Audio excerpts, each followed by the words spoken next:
പ്രിയമുള്ളവരെ,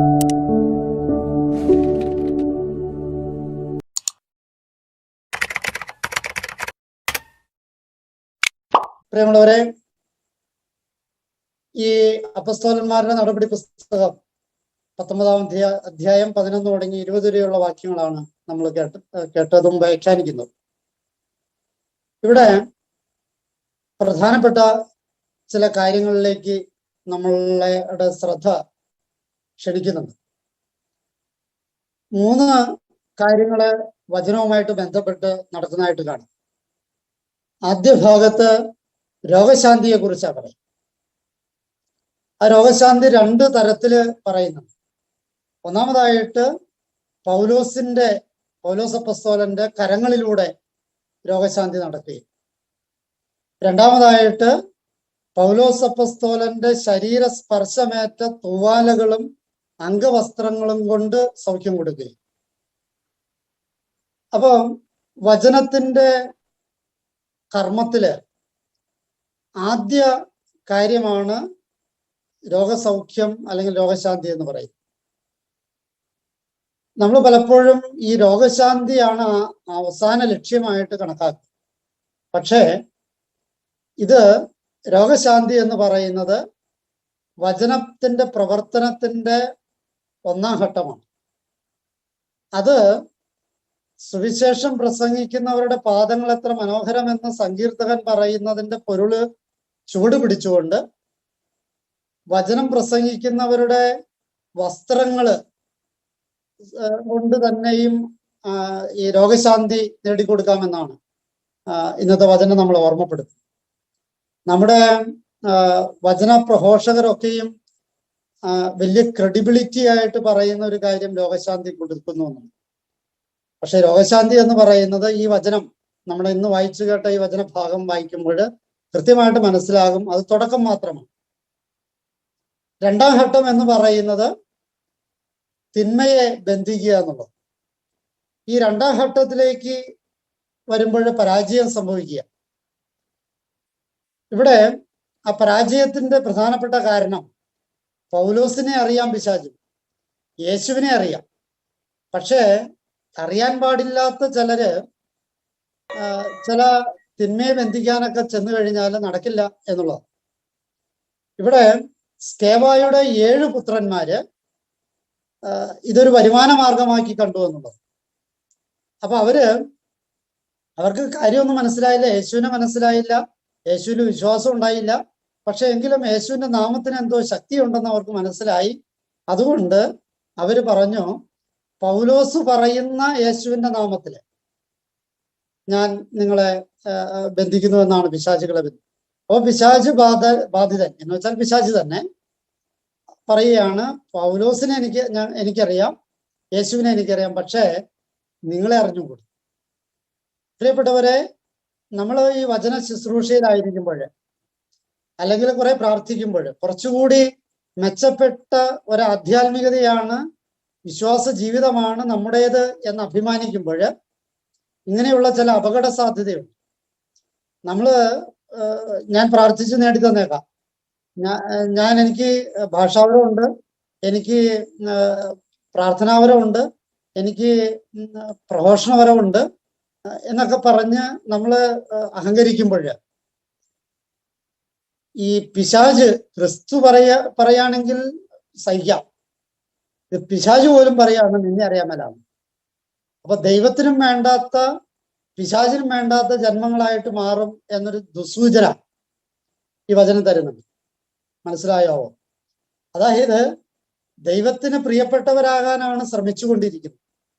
വചന വായനയിലൂടെ, ധ്യാനത്തിലൂടെ, പ്രാർത്ഥനയിലൂടെ, ഭക്ത അനുഷ്ഠാനങ്ങളിലൂടെ, നേർച്ച കാഴ്ചകളിലൂടെ, വിശുദ്ധ ബലി അർപ്പണത്തിലൂടെ ഒക്കെ ദൈവത്തിന്റെ ആൾക്കാരായിട്ട് മാറാനാണ് നമ്മൾ ശ്രമിച്ചുകൊണ്ടിരിക്കുന്നത്. ദൈവത്തിന്റെ ആളാകാൻ പറ്റുന്നുണ്ടോ എന്നുള്ളതൊരു ചോദ്യം. ഞാൻ തന്നെ അറിയുകയില്ല എന്നൊരു പക്ഷേ ക്രിസ്തു പറഞ്ഞു എന്ന് വരാം, അത് സഹിക്കാം. പക്ഷേ പിശാച് അറിയില്ലെന്ന് പറഞ്ഞാലോ? ദൈവത്തിനും അറിയാൻ പാടില്ല, പിശാചിനും അറിയാൻ പാടില്ലാത്ത ജീവിതങ്ങളായ പ്രശ്നമാണ്. ഈ സ്കേവായുടെ പുത്രന്മാർക്ക് പറ്റിയ ഗതികേടതാണ്. അപ്പോ നമ്മൾക്ക് എന്തൊക്കെയോ കഴിവുകളുണ്ട്, വചനാഭിമുഖ്യമുണ്ട്, ദൈവത്തിന്റെ പ്രത്യേകമായ അനുഗ്രഹം കിട്ടിയിട്ടുണ്ട്, ചില കൃപകൾ കിട്ടിയിട്ടുണ്ട്, ചില വരങ്ങൾ കിട്ടിയിട്ടുണ്ട് എന്നൊക്കെ പറയുമ്പോൾ അത് സൂക്ഷിച്ച് കണ്ട് കൈകാര്യം ചെയ്യണം. ചെയ്തില്ല എങ്കിലോ എന്തു പറ്റും? തിരിച്ചടി കിട്ടും. ആ തിരിച്ചടിയുടെ സൂചനകൾ കൂടി ഒന്ന് അറിഞ്ഞിരിക്കുന്നതല്ല. എന്തൊക്കെയാ തിരിച്ചടികൾ? ഒന്ന്, ഈ പിശാച് അവരുടെ മേൽ ചാടി വീണു എന്നാ പറയാം. ആരെങ്കിലുമൊക്കെ നമ്മളെ മേലെ വീഴാനായിട്ട് സാധ്യതയുണ്ട്. മേലെ വീഴാനായിട്ട് ഈ നവീകരണ പ്രസ്ഥാനങ്ങളുടെ ചരിത്രം പഠിക്കുമ്പോഴൊക്കെ ചില വൈദികരെയും ചില അൽമായരെയും ചില സന്യസ്തരെയും ഒക്കെ ദൈവം കൃപകൾ കൊടുത്ത് വരങ്ങൾ കൊടുത്ത് അനുഗ്രഹിച്ചിട്ടുണ്ട്.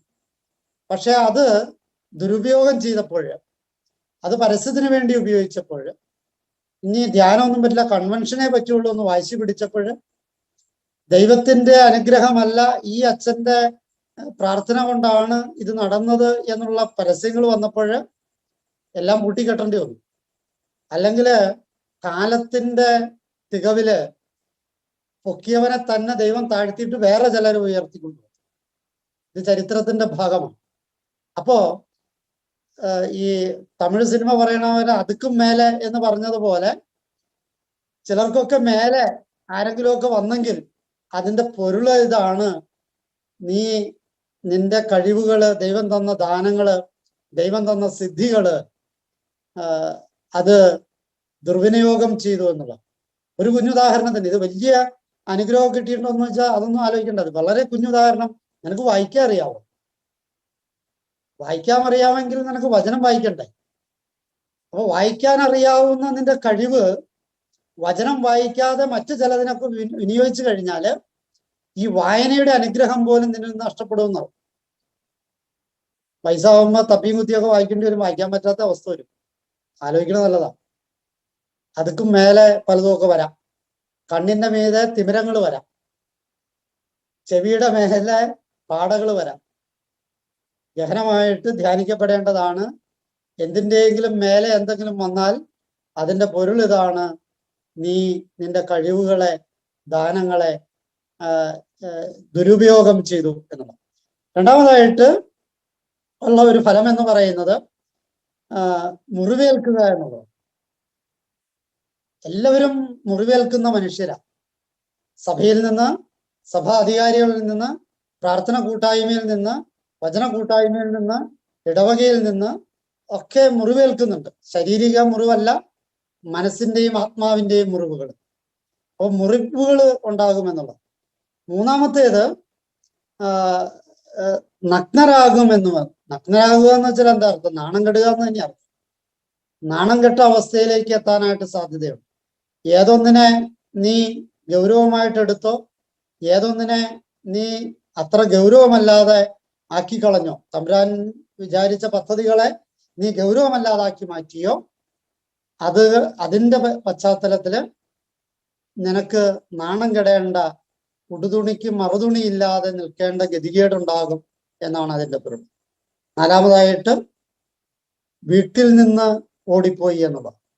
സ്വാസ്ഥ്യത്തിന്റെ തുറമുഖങ്ങളിൽ നിന്ന്. വീടെന്ന് പറയുന്നത് സുരക്ഷിതത്വത്തിന്റെ മേഖലയാണ്. ഒരുവൻ ഒരു യാത്ര പോയി കഴിഞ്ഞാൽ അവൻ വീട്ടിലെത്തുന്നവരെ അസ്വസ്ഥനാകുന്നതാണ്. അവന് സ്വസ്ഥത കിട്ടുന്നത് വീട്ടിലാണ്. അപ്പൊ വീടെന്ന് പറയുന്നത് സ്വാസ്ഥ്യത്തിന്റെ മേഖല. ഈ സ്വാസ്ഥ്യത്തിന്റെ മേഖലയായി നീ കണ്ടെത്തിയ വീടുകള്,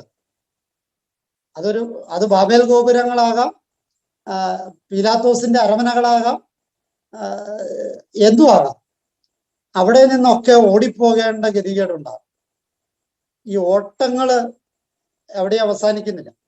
അപ്പോൾ ഈ നമുക്കുള്ള കഴിവുകളെ, ഒരുപാട് കഴിവുകളുണ്ട്. ഈ കഴിവുകളെ ദൈവം ആഗ്രഹിക്കുന്ന വിധത്തിൽ വിനിമയം ചെയ്തില്ല എങ്കിൽ, യേശുവിന്റെ നാമമാണ്, ഞാൻ ക്രിസ്ത്യാനിയാണ്, യേശുവിന്റെ നാമം പേറിയാണ് നടക്കണേ, ഞാൻ ഉദാശകൾ സ്വീകരിക്കണമെന്ന് പറഞ്ഞിട്ട് കാര്യമില്ല. ഈ സ്കേവായുടെ മക്കള് യേശുവിന്റെ നാമത്തിൽ തന്നെ പിശാചിനെ പുറത്താക്കാൻ നോക്കി. പക്ഷെ പോയില്ല എന്ന് മാത്രമല്ല, അത് തിരിഞ്ഞടിച്ചതിന് നേരത്തെ ഞാൻ സൂചിപ്പിച്ചതുപോലെ 4 ഫലങ്ങളുണ്ടായി. ഒന്ന്, ഇല ചാടി വീണു. 2, ഈ ആക്രമിക്കപ്പെട്ടു, 3 മുറിവേൽക്കപ്പെട്ടു, 4 നഗ്നരായി, 5 വീട്ടിൽ നിന്ന് ഓടിപ്പോയി. ഈ 5 ഗുണങ്ങള്, പ്രത്യേകതകള് നമ്മുടെ ദൈവം തന്നിട്ടുള്ള കഴിവുകളെ ശരിയായ വിധത്തിൽ വിനിയോഗിച്ചില്ല എങ്കിൽ വരാൻ സാധ്യതയുണ്ട്. അപ്പൊ ഒന്നാമത്തെ വചനത്തിന്റെ ശക്തി എന്ന് പറയുന്നത് രോഗശാന്തിയാണ്. രണ്ടാമത്തെ വചനത്തിന്റെ ശക്തി പിശാചിനെ ബന്ധിക്കലാണ്. അത് നോക്കിയും കണ്ടും കൈകാര്യം ചെയ്യേണ്ടതാണ്. മൂന്നാമത്തെ തലം എന്ന് പറയുന്നത് മാനസാന്തരമാണ്. അത് ഇന്നത്തെ വചനത്തിൽ നമ്മൾ കാണുകയാണ്. വിശ്വസിച്ചവര് എന്തു ചെയ്തു? അവര് 18ാമത്തെ വാക്യത്തിൽ പറയുന്നുണ്ട്, വിശ്വാസം സ്വീകരിച്ച പലരും വന്ന് തങ്ങളുടെ ദുർനടപടികൾ ഏറ്റുപറഞ്ഞു. പാപത്തെക്കുറിച്ച് ബോധമുണ്ടാവുകയും അത് ഏറ്റുപറയുകയും ചെയ്യുക. കുമ്പസാരത്തിന്റെ സൂചനയാണത്. അപ്പൊ വചനത്തിന്റെ മൂന്നാമത്തെ തലത്തിലുള്ള മാറ്റം, ഒന്നാമത്തെ തലത്തിലുള്ള മാറ്റം അനുഗ്രഹങ്ങളാണ്, രോഗശാന്തിയാണ്, അതൊക്കെയാണ്. രണ്ടാമത്തെ തലത്തിലുള്ള മാറ്റം അത് പിശാചിനെ ബന്ധിക്കലാണ്. മൂന്നാമത്തെ തലത്തിലുള്ള മാറ്റം എന്ന് പറയുന്നത് മനസ്സിന്റെ അന്തരമാണ്, മാനസാന്തരമാണ്. ആ മാനസാന്തരത്തിൽ സംഭവിക്കേണ്ട ഒന്നാം ഘട്ടം പാപങ്ങൾ ഏറ്റുപറയലാണ്. രണ്ടാം ഘട്ടം ഏതൊന്നിലേക്ക് നമ്മുടെ പാപങ്ങൾ പോയോ ആ പാപങ്ങളുടെ മേഖലകളെ നശിപ്പിക്കുക എന്നുള്ളത്. ഒരു കുഞ്ഞുദാഹരണത്തിന്, ഒരു കുമ്പസാരക്കൂട്ടി പോയി ഞാൻ പാപം ഏറ്റുപറയുകയാണ്, ഞാൻ കട്ടെടുത്തിട്ടുണ്ട്. കട്ടെടുത്തത് കൊണ്ട് കുടുംബത്തിൽ കൊണ്ടുവന്ന് വെച്ച് അത് ആസ്വദിച്ച് അത് അനുഭവിച്ച് ജീവിച്ചിട്ട് അത് പോയി കുമ്പസാരിച്ചു കഴിഞ്ഞാൽ കുമ്പസാരക്കൂട്ടിലെ വൈദികൻ അത് തിരിച്ചു കൊടുക്കാൻ പറയില്ല. കാരണം തിരിച്ചു കൊടുത്തിട്ടാ വന്നത് എന്നാണ് ധാരണ. എല്ലാ കുമ്പസാരത്തിനും ചെയ്യേണ്ടതാണ്. ഏതൊന്നിനെ നമ്മൾ നഷ്ടപ്പെടുത്തിയോ അതിന് പരിഹാരം ചെയ്തിട്ട് വേണം, അത് തിരിച്ച് നൽകിയിട്ട് വേണം കുമ്പസാരക്കൂട്ടി പോയി. നമ്മളിത് പോക്കറ്റിലിട്ടിട്ടാ പോണേ കുമ്പസാരിക്കണേ. ഒരു പാവവും മോചിക്കപ്പെട്ടില്ല, ഒരു പാവവും മോചിക്കപ്പെട്ടില്ല. അപ്പം ഈ വിശ്വസിക്കുന്നവർക്ക്, വചനം കൈകാര്യം ചെയ്യുന്നവർക്ക് മൂന്നാമത്തെ തലത്തിൽ ഉണ്ടാകേണ്ട മാറ്റം മാനസാന്തരമാണ്. പാപങ്ങൾ ഏറ്റുപറയണം. പാപങ്ങൾ ഏറ്റുപറഞ്ഞാൽ മാത്രം പോരാ, അഗ്നി ചുരുളുകൾ കൊണ്ടുവന്ന് കത്തിച്ചു. എന്ന് വെച്ചാല് ഏതൊന്നാണോ നീ വലുതായിട്ട് കണക്കാക്കിയിട്ടുള്ളത്, വചനത്തെക്കാൾ ഉപരി, ക്രിസ്തുവിനേക്കാൾ ഉപരി ഏതൊന്നിന് പ്രാധാന്യം കൊടുത്തിട്ടുണ്ടോ അതിനെയൊക്കെ കത്തിച്ചു കളയണം എന്നർത്ഥം. വചനം വായിക്കുന്നവര് കുറച്ചുകൂടി ഡെപ്തില് ഇതിനെ വായിക്കേണ്ടതുണ്ട്. വചനമല്ലാതെ വായിക്കാൻ പറ്റിയതല്ല കത്തിക്കേണ്ടതാണ്. മനസ്സിലായോ? വചനമല്ലാതെ വായിക്കാൻ പറ്റിയതൊക്കെ കത്തിക്കണം, വായിക്കാനുള്ളതൊക്കെ കത്തിക്കണം. വചനത്തോട് ബന്ധപ്പെട്ടതിനെ വേണം ചുമക്കാൻ എന്നുള്ള അർത്ഥമുണ്ട്. ഇനി അവസാനത്തെ ഒരു വാക്യമാണ് ഞാൻ പ്രധാനമായിട്ടും, ഇതൊക്കെ പരിസരങ്ങൾ ഒരുക്കിയെന്ന് മാത്രം. അവസാനത്തെ ഒരൊറ്റ വാക്യമാണ് കൂടുതലായിട്ട് ശ്രദ്ധ തിരിക്കേണ്ടത്. അതിതാണ് 20ാമത്തെ വാക്യം. അങ്ങനെ കർത്താവിന്റെ വചനം വിപുലമായി പ്രചരിച്ചു. കർത്താവിന്റെ വചനം വിപുലമായി പ്രചരിച്ചു. വിപുലമായി പ്രചരിപ്പിക്കാൻ വേണ്ടിയിട്ടാണ് നമ്മൾ ഈ പണിയെടുത്തുകൊണ്ടിരിക്കുന്നത്. അങ്ങനെ പ്രചരിപ്പിച്ചു കഴിയുമ്പോൾ എന്ത് സംഭവിക്കും? അതിന്റെ ശക്തി വെളിപ്പെടും. അതിന്റെ ശക്തി വെളിപ്പെടും.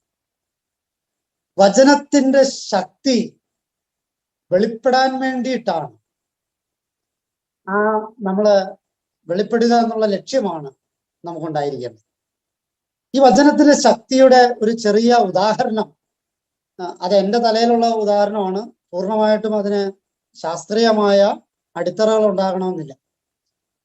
സംശയമുണ്ടെങ്കിൽ ചോദിക്കുകയും ചെയ്യും.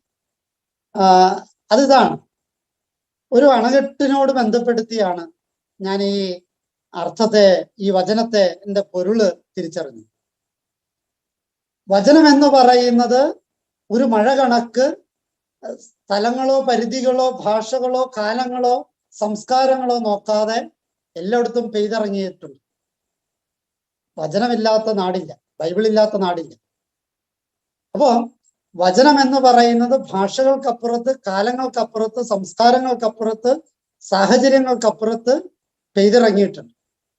ഈ പെയ്തിറങ്ങിയ വചനത്തെ അത് സമാഹരിച്ച്, അത് പൂർവ്വപിതാക്കന്മാരിലൂടെ, രാജാക്കന്മാരിലൂടെ, പ്രവാചകന്മാരിലൂടെ, ക്രിസ്തുവിലൂടെ ഒക്കെ ഉണ്ടായ, അപ്പസ്തോലന്മാരിലൂടെ ഒക്കെ ഉണ്ടായ വചനത്തെ, പല സ്ഥലത്ത് പെയ്തിറങ്ങിയ വചനങ്ങളെ ഒരണകെട്ട് കണക്ക് സംരക്ഷിച്ചു സഭ.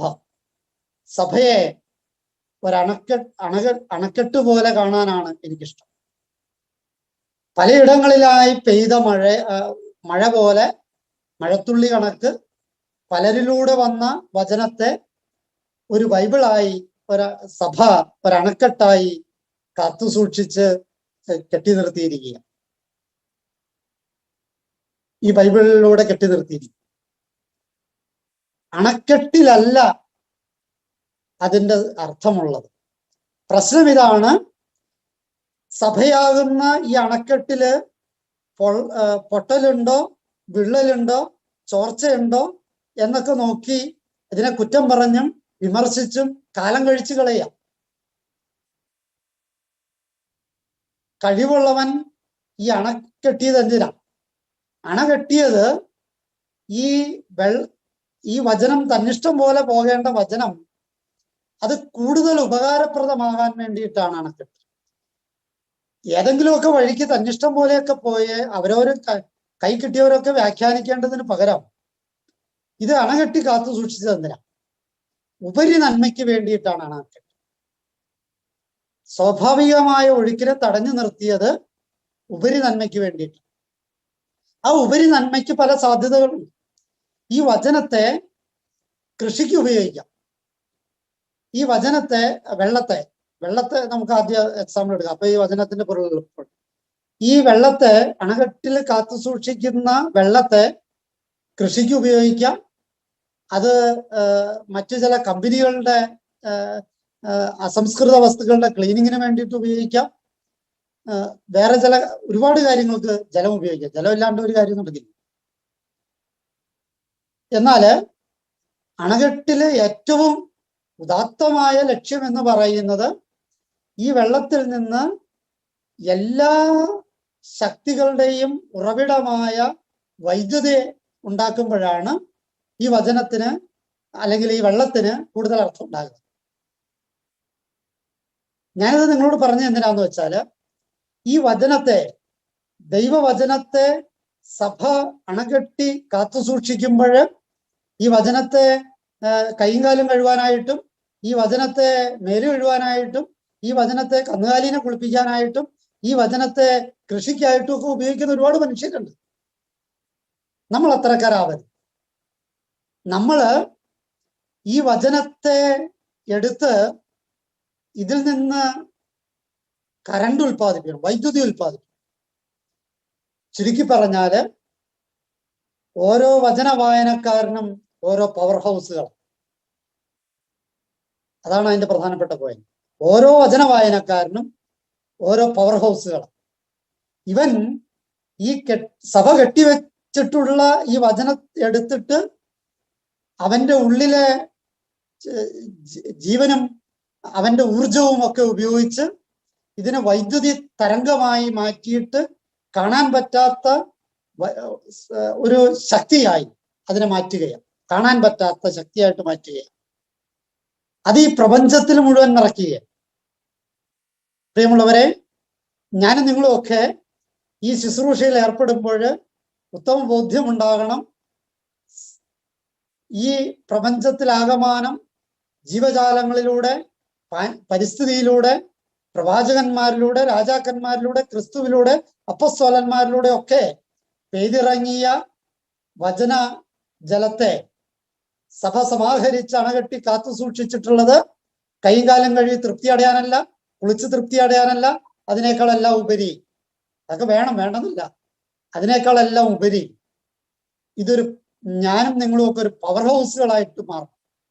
ഈ വചനത്തിന്റെ ശക്തി പരിപൂർണമായിട്ട് എടുത്തിട്ട് അതിനെ ഈ ലോകത്തിന്റെ ഏതൊരു ശക്തിക്കും ഉപയുക്തമാകുന്ന പവർ ഹൗസുകളായിട്ട് ഈ വചനത്തെ നമ്മൾ മാറ്റേണ്ടതുണ്ട്.